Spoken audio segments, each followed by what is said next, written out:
Hi friends, welcome back to my channel and welcome if you are new. I'm so excited you're here. It is Saturday. Today is football. Oregon Ducks are playing the Texas Tech, and so I can't wait for the game. It starts at 4 o'clock. It's 2 o'clock now. We need to get some chili and some cornbread done, so let's get in the kitchen. So we need to get moving and get this chili in the pot, get it cooking so that it can be ready when kickoff happens. I don't want to be in the kitchen at all after the game starts. So we need to get this chili in the pot. We need to get some cornbread made.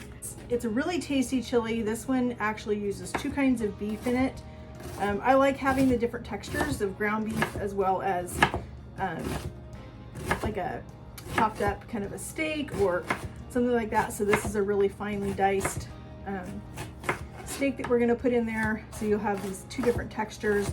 We're gonna get our onions started. We're gonna get our steak in there because I want some caramelization on that steak before I put the ground beef in, because the ground beef is basically gonna start to sweat everything. And I wanna get some color on that meat before we get going. We are using some fresh corn. We just did corn this morning. We processed a whole bunch of corn that we got at the local farm stand. So we're gonna get our onion starting to sweat down in our cast iron. We're using a Kinder's chili packet. We've got our ground beef. This is the meat that I was telling you about that we're gonna use.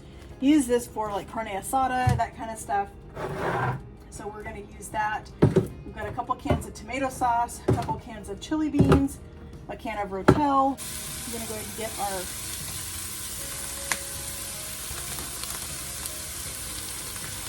beef cubes put in here. Like I said, I want to get some color on these before I add our ground beef.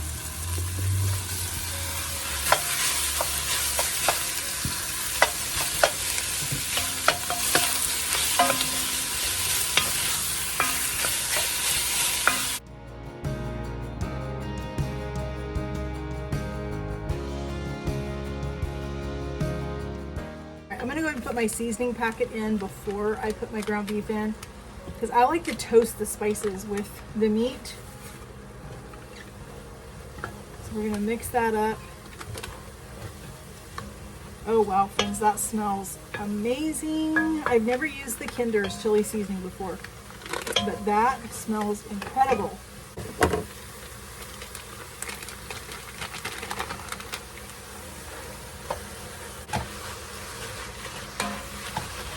Grab my meat chopper so I can get my ground beef chopped up really fine. We're gonna put a little bit of our better than bouillon beef stock in here. I'm almost out, but I think I have enough to do this. We will just add this to our grocery list.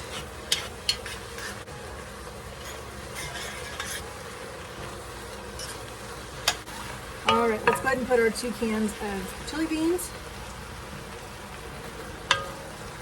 In a second, we're gonna put in 1 can of Rotel, just to get that diced tomato flavor in here.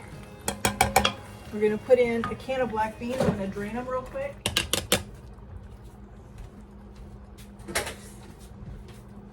All right, let's rinse out our chili bean cans.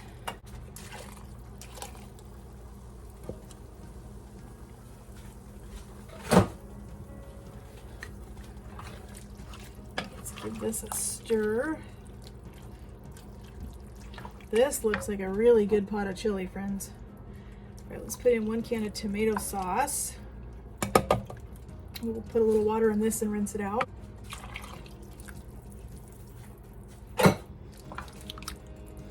Wow, friends, that looks incredible.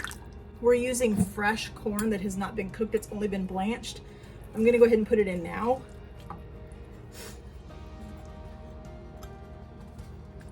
Because it's going to need to cook for a few minutes with the chili, or for a little while with the chili. So we're going to let this chili come up to a simmer. We'll put the lid on it and we're just going to let it hang out for a while. All right, friends, our chili is smelling amazing. It's simmering. We've got about an hour until kickoff, so we need to get this cornbread in the oven. First, let's get this cornbread going. Start off with 4 tablespoons of butter in our cast iron skillet. We're going to put this in the oven. We have 1 cup of flour. We need 1 1/4 cups of cornmeal.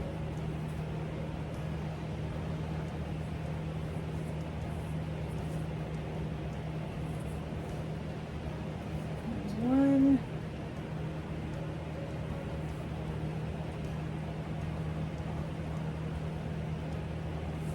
I think that's too much. Nope, we're good.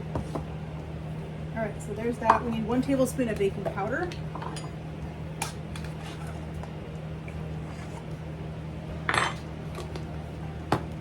Two and a half tablespoons of sugar. We need a little bit of salt.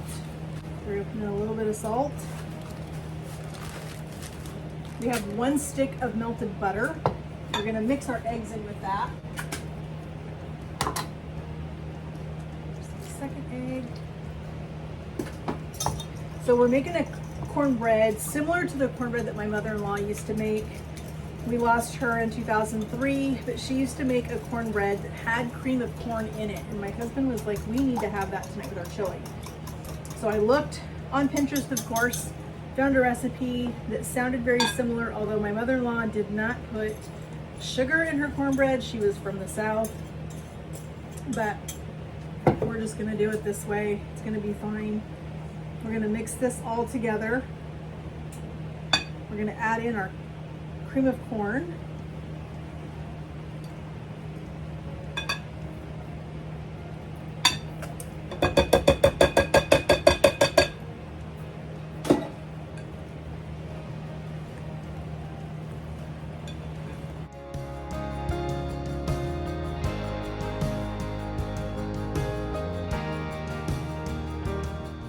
I just pulled the cornbread out of the oven. This looks amazing. It's gonna be so good with our chili. We're gonna let that sit and cool. We're gonna eat dinner here probably in about the next 10 or 15 minutes. Our game starts in 20 minutes, so we should be scooping up our chili and stuff in just a few minutes. We'll see let you guys see what everything looks like. All right, friends, we are into halftime. Time to dish up some chili. Our cornbread is done and looking amazing. Super excited to try that. We're gonna dish up some chili, some cornbread. We're gonna sit down and eat, get ready for the second half of the game. This looks amazing. There's our cornbread. Friends, here it is, chili and cornbread, ready for the second half of our Ducks football game. I wanna thank you guys so much for joining me in my kitchen as we made a delicious chili for this fall evening that we've got, some delicious cornbread. We're ready to go enjoy our football game. If you have not yet, please hit that subscribe, hit that notification bell if you haven't already, so you're notified every time we upload a new video. This bowl is hot. It means so much to me that you guys would take time out of your day to spend time with me and to come and see what we're doing in our kitchen, delicious food that we're cooking. Hope you guys will come and hang out with me again. If you guys have a delicious chili recipe, please share it with me in the comments. I would love to see it. I love trying new chili recipes. I'm excited to try this one. We'll talk to you guys in the comments, and have a great day, friends, and God bless.